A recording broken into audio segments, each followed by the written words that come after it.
Hello everyone and welcome back to a brand new video and welcome back to round 6 of our F124 Salvaging Sauber career mode. Yes, we return this weekend here for the jewel in the Formula 1 crown. It's time for the Monaco Grand Prix. Of course, if you missed out on the video that went live a few days ago from Imola, I would highly recommend going back and checking it out. We narrowly missed out on our second points of the season, chasing down Fernando Alonso right at the end of the Grand Prix. Just did not quite have enough time. One more lap, and I think we could have got it against the Spaniard. It still leaves us P13 overall in the Drivers' World Championship right now, 4 points behind Alpine. Williams, VCARB and Haas still yet to score so far, as Max Verstappen dominating in the Drivers' World Championship as well. But yeah, I'm hoping Monaco, though, can try and be a good circuit for us. It's a track that I always enjoy inside F124. Get yourself subscribed if you're new. We are trying to hit 6k subs on the channel as well at the moment. And yeah, without further ado, let's do this thing. Not all qualifying sessions are created equal. From the moment that a driver sits in a go-kart, they want to end up here, in the pit lane, ready and raring for qualifying at the Monaco Grand Prix.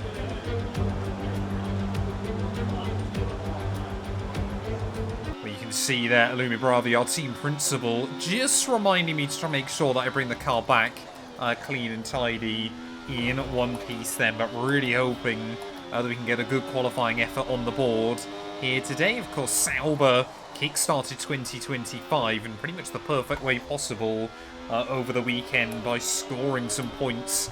They've already scored more points this year than they did through the entirety of 2024, which I think is quite an impressive feat. And, well, Hulkenberg there showcasing why he's so highly rated in the midfield. Gabriele Bortoletto as well looked very, very good throughout a lot of the weekend there. Unfortunately, just a couple of small mistakes cost him from potentially getting a really big result as well to kickstart the season. But as we make our way, though, through this lap, Monaco for us inside this game is certainly one of our best opportunities to get a big result this season. There was a huge snap of oversteer through the exit of Tabak. Just a few more corners to navigate, though, on this lap. We've done all right up to this point there. Looks like Verstappen once again looks set to try and claim pole position, but out of the final corner, though, on the run towards the line, P16. It's not fantastic, but it's better than we normally do. Well, there we go. It was actually Charles Leclerc that pipped Verstappen by just 7 thousandths of a second come the end of qualifying here. Carlos Sainz will line up in P3 ahead of George Russell, who pips Sergio Perez by 1/1000th of a second in the end. Oscar Piastri just ahead of Hamilton and both Aston Martins. We will line up, though, P16, so again, able to out-qualify Valtteri Bottas by a couple of tenths of a second. But if we want to score points today, we've got a lot of work to do. Lando Norris as well, second in the World Championship, only P11. Formula 1 returns to Monte Carlo once again today, home to the world-famous Monte Carlo Casino, first opened in 1863, and of course a certain road race first held in 1929. There is no greater an occasion, no more valuable a win than the Monaco Grand Prix. The astonishing Circuit de Monaco is, for all intents and purposes, virtually unchanged since its inaugural race back in 1929. The faster cars of today ensure the 19 corners past the casino and along the seafront remain as thrilling as ever. A 2.1-mile lap here takes us around an entire country, yet never more than a few inches away from the race-ending barriers. Before we begin, let's take a quick look at the grid lineup for today's race. Fantastic effort from Charles Leclerc yesterday, and it's put him on pole, and Max Verstappen lines up alongside. As we continue through the rest of the grid today, we have Sainz, Russell, Perez, Oscar Piastri, Hamilton, Fernando Alonso, Stroll, Ricciardo, Norris, Albon, Gasly, Ocon, Hulkenberg, Mr. Monaco, Tsunoda, Bottas, Sargent, and Kevin Magnussen fills the last spot on the grid. And with lights out just moments away, it's time to go down to the track. We welcome to the commentary box Anthony Davidson. I'm Alex Jakes. We're both looking forward to a really intriguing race today. It feels like an obvious question, but I think everyone wants to know.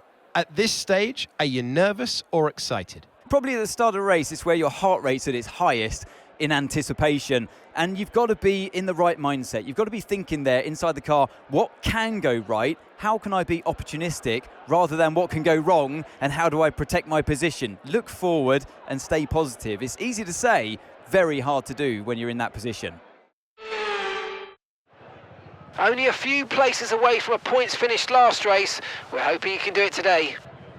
Well, here we are then down on the grid, ready for the Monaco Grand Prix. This is the race they all want to win. And luckily for us, there's not a chance of rain today, so hopefully we can keep it clean and tidy and walk away with a good result there. Medium to hard is the strategy the team want to go with. I've just got to be careful here that we don't brush the Armco barriers around this lap then. But waiting on the grid for those 5 red lights here in Monte Carlo. It's going to be lights out and away we go there. One of the Alpines not getting off to a good start. Neither Alpine actually getting off to a good start there. So Hulkenberg and I immediately on the offensive there. I think we were 3 wide through turn 1 there.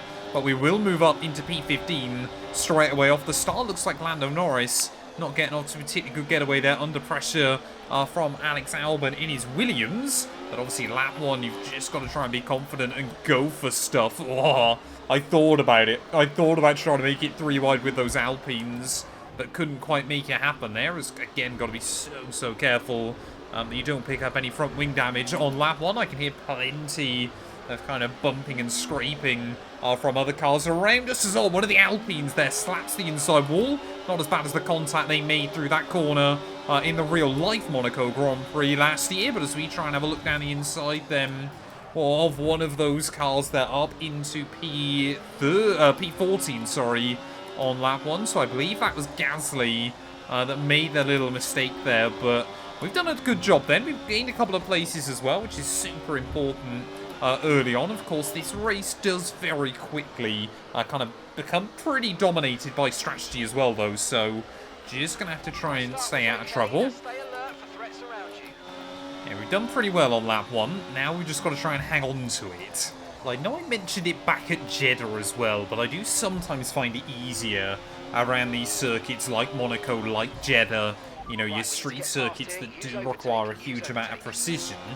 Sometimes, yeah, it's easier actually to race them in cockpit camera, just because you kind of find yourself being a little more risk-averse in the early laps here. Of course, one mistake still will absolutely punish you there. It was just following Esteban Ocon, trying to work out where he's quick, where we might be able to try and get a run on the Alpine. Don't worry about the tyre condition for now. Everything's looking good. Team have also just warned me, I think we're going to have to take some grid penalties into next weekend. I think we're at Montreal, I want to say. So, yeah, not ideal in that regard, but we're doing okay at the moment. And let's be fair, if ever there was a circuit where power makes the least difference, it was always going to be Monaco. It was, whoa, so close to that wall. Wake of the car ahead. Try to get past as quickly as you can. Push, push. So close to that entry on Anthony Nogue there, but again, we live to fight another day. Well, I was also hoping that Lando Norris might be able to pull away from Esteban Ocon early on in this GP, but that doesn't seem to be happening here. Esteban, the gap just kind of ebbing and flowing, but he's certainly not at risk of losing that DRS anytime soon, which is going to make our life just that little bit more difficult to try and go for overtakes. I can get a bit of a run down in towards the Nouvelle Chicane there, but again, just not able to do anything with it unless I was right on his gearbox on the way through. You can definitely see, though, through the second half of the lap, Ocon not as confident as Lando Norris just in front of him there. Is that going to open up an opportunity for us to the inside, down through La Rascasse there, and there we go. First kind of proper overtake of the day in cockpit cam. That, I think, should give you an idea as to just how scary trying to make moves are around this venue, especially with this camera angle. You know, you kind of find more of an appreciation for what the drivers are able to do. Ooh, we've got yellows. We've got yellows. I think that might be a car behind us that has broken down in this Grand Prix. It might have been Esteban Ocon that becomes our first casualty of the afternoon. I'm sure I'll get a camera shot of it for you guys as well. But yeah, obviously at the moment, I've got no idea who that was. Well, I'm just having a bit of a look at the tyre wear. Of course, this circuit is not particularly brutal on the rubber on the wagon. And I'm just starting to think we're definitely losing a bit of time stuck behind Lando Norris and a few of these other cars here. We could, though, try and gamble a set of soft compound tyres to the end of the race. So try and utilise the undercut. Basically try and pit, do a couple of qualifying laps, and then go for it. I'm starting to think, you know, that might be the only way we can get points here. Because just, you know, if you stick with what everybody else is doing, you've got to make the moves on the road. So we're going to dive in now. 18 laps on a set of softs is not going to be easy. But even if we just move up into 10th place, we can try and park the bus for the rest of the afternoon. It's exactly the kind of strat as a Sauber team they should be going for. Well, into the pits then will come at the end of lap 9. This is a brave call to be making in this GP, but I wonder if it'll kind of start forcing other drivers into, you know, kind of feeling like they have to go for it as well. There, of course, luckily we're right down the end of the pit lane, so hopefully we can get a nice, clean, tidy stop. If we get a bad stop, that's pretty much our race ruined. Okay, go. Perfect job on the turn in there, mate. Looks like a nice stop time. We're happy with that one. Wasn't terrible, but wasn't fantastic either then, as making our way out onto the circuit. Team think we're going to make another pit stop in this race. That's definitely not happening. But yeah, now we basically need qualifying laps over these next few to make this undercut happen. Well, there we go. That's going to be a new personal best for the day.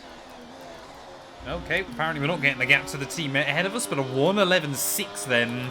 That's got to be a pretty competitive time here.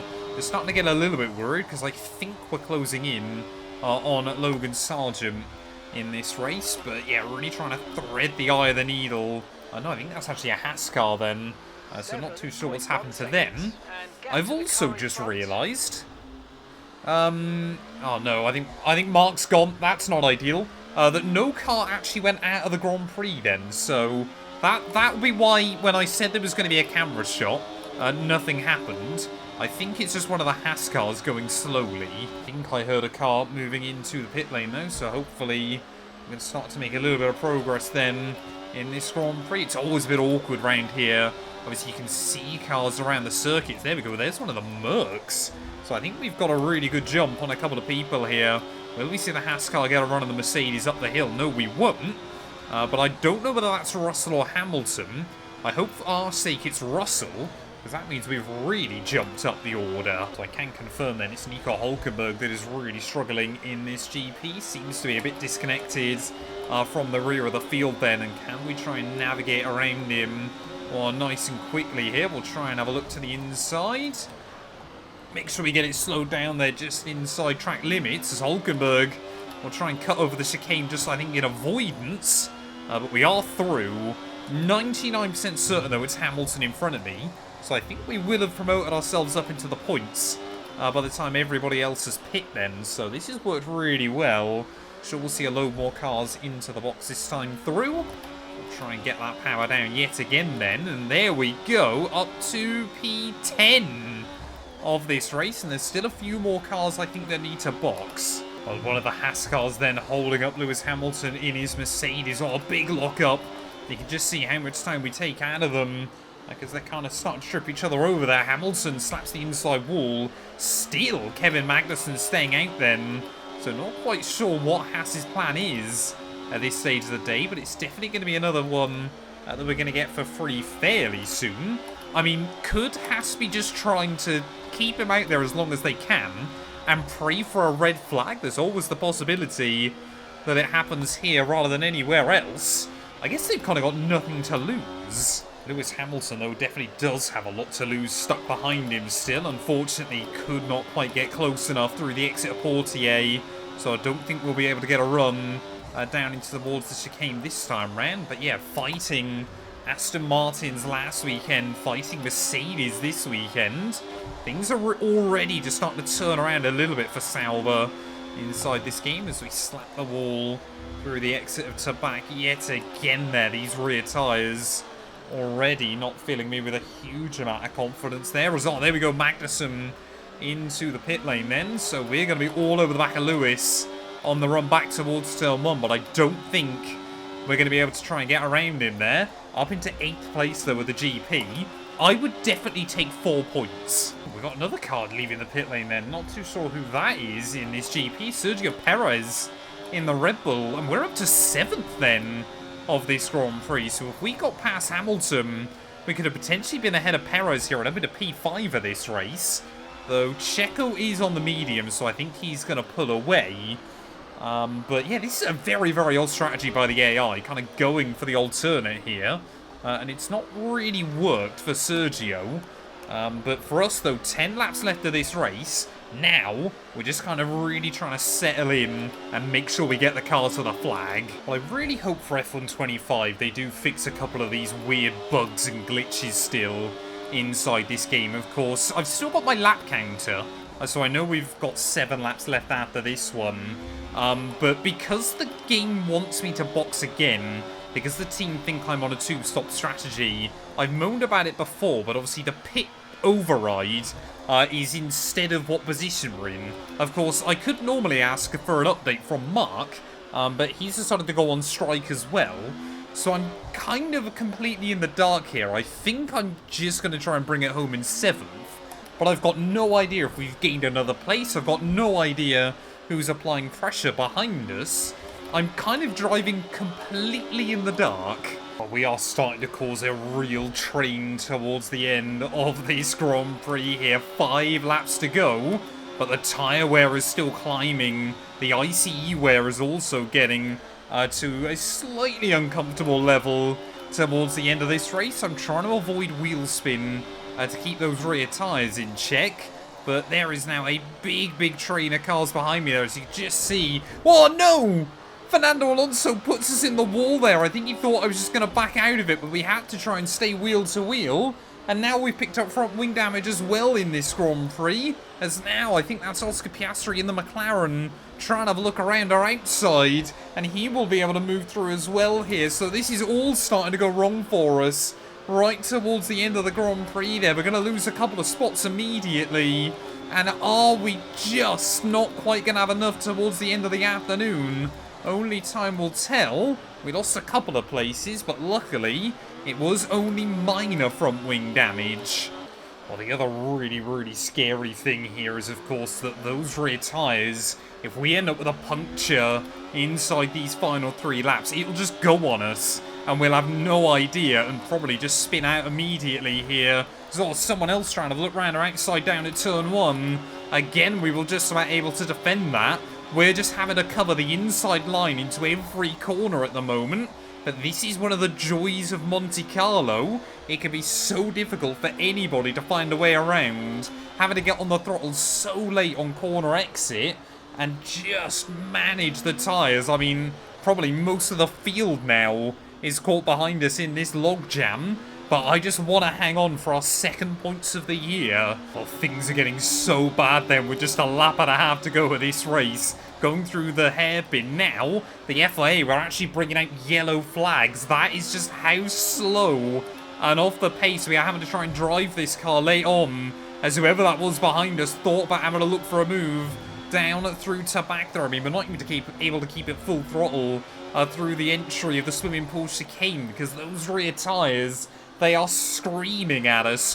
1 lap to go, though, of the Monaco Grand Prix. We are running 6 seconds off of the pace that we were able to run earlier on in the GP. I got no idea how much time we are losing to those cars in front. But turn 1, that was the biggest danger zone I was worried about on this last lap again, though. But we've still got to try and defend through the rest of the venue there. Another big moment, another big slide up through the top of the hill there, but trying to make this Sauber car as wide as we possibly can on this last lap. Like I said, I got no idea how many cars are just jammed up behind us, but I would assume it is most of them as we round our way through Portier for the final time. This strategy has been high risk, but hopefully it can still be high reward for us as down through the exit of the tunnel again, just parking the car in the middle of the road. Now we just got to try and navigate this final sector. Keep it clean, keep it tidy, don't make any unnecessary risks with the car. Now you can see just how high the tyre wear is as we're trying to dance our way through 70% on those rears. But now it is all about getting the throttle down out of that final corner. But from 16th on the grid, I believe we are going to get points here at Monaco out of the final turn. Drag race into the line. We just hang on. What a drive! What a driver! Charles Leclerc takes the victory. Well, I'm sure I've seen an increased hunger, increased desire from this driver this weekend as they've performed in front of their home crowd. And drivers often say they feel extra energy from inside the car, and I really feel like we saw that, we witnessed it here today.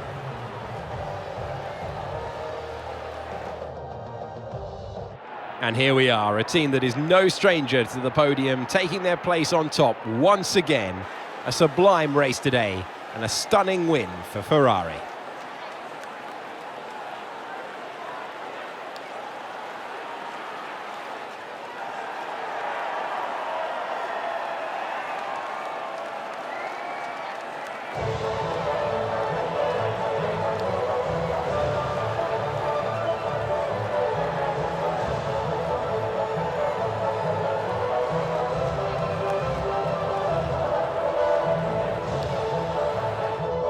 Well, there we are then. Charles Leclerc, just like he did in the real-life Grand Prix last year, he will take victory here on the streets of Monte Carlo. Max Verstappen, though, ran him right to the flag in P2, ahead of Sainz, Russell, and Sergio Perez there. Hamilton just ahead of Alonso, Oscar Piastri, and then 20 seconds further behind, we hang on just ahead of Alex Albon. Stroll in 11th ahead of Lando Norris. Was every single other car stuck in this train? Yes, they were.